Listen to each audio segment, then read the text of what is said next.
Meus queridos, a paz do Senhor, eu sou o diácono Claudino Machado e esta é mais uma das nossas pequenas reflexões com base na leitura diária da revista Lições Bíblicas da CPAD neste quarto trimestre de 2022, a lição dos adultos que está trabalhando tematicamente dentro do livro do profeta Ezequiel. Nós estaremos estudando no próximo domingo Ezequiel capítulo número 47. Então nós vamos ver a sequência dos capítulos 40 a 48 e estaremos estudando o capítulo 47, que está trazendo a nós a ideia de um rio. Nós vamos aprender sobre este rio, porque ele está no contexto escatológico. Logo, nós estamos estudando escatologia bíblica. E neste contexto, nós temos que o tema do trimestre é a justiça divina, porque tudo culminará no julgamento, no juízo que o Senhor realizará. Ele será justo, a justiça divina. E o subtema fala da preparação do povo de Deus para os últimos dias no livro de Ezequiel. Então estamos estudando com base em Ezequiel e aprendendo valiosíssimas lições. Pois bem, nós estamos diante da lição número 12, que traz para a semana a temática Imersos no Espírito nos últimos dias. A imersão no Espírito nos últimos dias. Há cerca de um ano nós estávamos colocando justamente aqui no YouTube um estudo sobre teologia sistemática, especificamente paracletologia ou pneumatologia, que é a doutrina do Espírito Santo. E nós falamos do Espírito como conta-gota no Antigo Testamento para uma ou outra pessoa. Depois nós falamos da descida do Espírito no dia de Pentecostes para todos os que aceitarem Jesus como Salvador, para os que estão perto, os que estão longe, como disse Pedro, mas que ainda não seria o derramamento pleno, conforme está registrado em Joel. E nós vamos ver o derramamento pleno do Espírito Santo, conforme disse Joel, lá no milênio. E o que nós estamos estudando essa semana é que as águas que aparecem são águas que apontam para o Espírito Santo. Nós já lemos que, conforme Isaías 44:3, na terça-feira nós estudamos que rios de águas representam também o derramamento do Espírito Santo. E eu até fiz referência a esta Bíblia aqui, que é a Bíblia de Estudo Pentecostal. Essa está bem velhinha, é uma relíquia que eu tenho, e ela tem aqui uma relação, para quem tiver interesse, ela tem uma relação de temas, e nesta relação de temas, dá para você ver textos do Antigo e do Novo Testamento que têm íntima relação com o tema Espírito Santo. Aqui nós temos uma cruz que fala de salvação, nós temos uma pombinha que fala do Espírito Santo. Então, quando você for ler e o texto tiver uma marcação com uma pombinha, é porque aquele texto está falando do Espírito Santo. Nós temos aqui uma mão que está falando de cura e assim por diante. Então, nós temos estes temas que estão relacionados na Bíblia de Estudo Pentecostal. E vez por outra a gente vai lendo e encontra justamente isto. Aqui, por exemplo, na leitura no capítulo... em Ezequiel, em Zacarias, melhor dizendo, a gente encontra vários locais onde o texto está marcado indicando que aquela passagem tem a ver com isso, com aquilo outro. Mesmo o Espírito Santo ainda não tendo descido no Atos dos Apóstolos, já há a sua presença no Antigo Testamento, e isto é muito bom. Então nós estamos diante da lição 12, conforme já disse, o tema da semana é Imersos no Espírito nos últimos dias. E nós estamos hoje na nossa quinta reflexão. Nós já estudamos segunda, terça, quarta, quinta, sexta, que é hoje, e nós estamos na nossa última reflexão, na reflexão de hoje, amanhã será a última, com base em Zacarias, capítulo 14, versículo 8. Bem recente nós comentamos sobre Zacarias, porque diz que os seus pés estarão sobre o Monte das Oliveiras. Mas hoje nós leremos em Zacarias 14 sobre a epígrafe: o rio revelado ao profeta Zacarias é similar ao de Ezequiel. Olha que coisa interessante. O rio revelado ao profeta Zacarias é similar ao de Ezequiel. E aqui, antes de fazermos a leitura, eu te chamo a atenção para algo que eu falei ontem. Veja o vídeo de ontem. Eu disse que nós temos a profecia deste rio lá em Joel. Joel é um profeta pré-exílico, antes do exílio babilônico. Nós temos este rio em Ezequiel.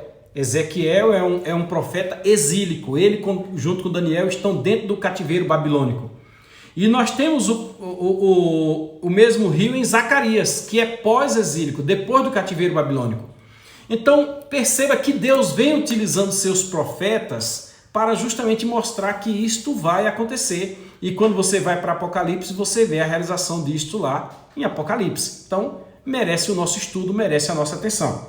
Vamos ler aqui o capítulo 14, versículo 8, fazendo uso da Bíblia do Instituto Pentecostal, que é na tradução Revista Almeida e Corrigida, uma Bíblia editada pela CPAD. Então, vamos lá. Essa daqui é a edição de 1995, se não estou enganado. Versículo 8 diz assim: naquele dia, observe, profeta pós-exílico, não é contemporâneo de Malaquias, de Ezequiel e nem de Joel, ele é contemporâneo de Ageu e Malaquias. O profeta Zacarias é contemporâneo de Ageu e Malaquias. E Zacarias 14:8 diz: naquele dia também acontecerá que correrão de Jerusalém águas vivas. Correrão de Jerusalém águas vivas, metade delas para o mar oriental, leia-se mar Mediterrâneo, o mar oriental, porque ao ocidente está o Rio Jordão, ao oriente está o mar Mediterrâneo, ao norte está o mar da Galileia, ao sul está o mar Morto. Então, metade dela para o mar oriental, para o mar Mediterrâneo, e metade delas até o mar ocidental. Este mar ocidental aí é o mar Morto, porque ele não fica bem na linha ocidente, ele é um pouquinho abaixo assim, mas é o mar que eles tinham lá como referência ao ocidente. Você pode olhar um mapa no final da Bíblia, ele vai mostrar isso aí. No estio e no inverno sucederá isso. Ou seja, este rio que sai do trono, nós já lemos a semana passada que o rio sai do trono. Nós vimos aquele templo extraordinário, magnífico, enorme, grande, me parece que 250 metros de cada lado, 250, 250, 250 e 250. E a água sai do trono, lá do lugar santíssimo, lá da nave mesmo do templo, e ele segue. Quando ele sai, ele inclina um pouco, aí metade vai para o mar Mediterrâneo e a outra metade vai para o mar Morto. Nós vimos isso na semana passada. E este rio, ele não vai correr como os outros rios lá da época, que na época do inverno, na época da chuva, ele corre. Na época da seca, ele seca. Não, é um rio que vai correr permanentemente. Nós já estudamos que este rio, por onde ele vai passando, ele vai revigorando tudo. E este rio, quando ele chegar no Mar de Sal, Mar Morto, que é o mar que estava em volta de Sodoma, Gomorra, Zeboim e Bela, o mar que foi destruído quando Sodoma e Gomorra foram destruídas, que foi enviado fogo e enxofre do céu. O Senhor enviou fogo e enxofre por causa dos pecados que havia em Sodoma e Gomorra lá nos dias de Abraão. O Senhor só livrou Ló e sua família. Este mar Morto vai ser recuperado, que é o Mar de Sal, que é este mar que é colocado aqui como mar ocidental. Olha que coisa interessante. Não tem como você analisar estes versículos bíblicos e você não ver a clareza do que os versículos bíblicos dizem, comparando também com Isaías, conforme nós já citamos o 44, versículo 3 de Isaías. Deus tem uma promessa a Israel. Deus vai cumprir esta promessa a Israel. Paulo escreve na carta aos Romanos que ele não rejeitará o seu povo. E eu trouxe aqui para indicar para você dois livros.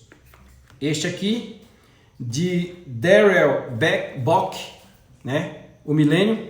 Este livro é muito bom. E trouxe este outro aqui de João de Oliveira, que é um clássico. Foi o primeiro livro que eu adquiri para ter alguma noção acerca do milênio. Adquirido este livro aqui no ano de 1998. No dia 22 de julho de 1998, eu adquiri este livro. E com a leitura deste conteúdo, você pode ter noção de tudo o que há de acontecer no milênio. É um período de 1000 anos, onde haverá a guerra de Gog e Magog. É um período de 1000 anos, onde você viu que eles serão destruídos com fogo. É um período de 1000 anos, onde haverá muita abundância. É um período de 1000 anos, onde não se aprenderá mais a guerra. É um período de 1000 anos, onde todos adorarão ao Senhor. Deus vai tomar providências e todos adorarão o seu santo nome. É um período de 1000 anos onde terá Jerusalém celeste. É um período de 1000 anos onde estarão presentes os santos do Antigo Testamento. Eles estarão presentes. É um período de 1000 anos onde estarão presentes os mártires da grande tribulação, aqueles que não se entregaram à besta. Eles ressuscitarão e estarão lá presentes. É um período de 1000 anos onde as nações que guerrearem a favor de Israel serão chamadas de ovelhas e convidadas a participar deste período. É um período de 1000 anos onde Satanás estará preso, vai ser preso um pouquinho antes do milênio e será solto um pouquinho antes do final do milênio. É um período de 1000 anos onde Jesus estará no trono governando diretamente, inclusive no templo recebendo adoração.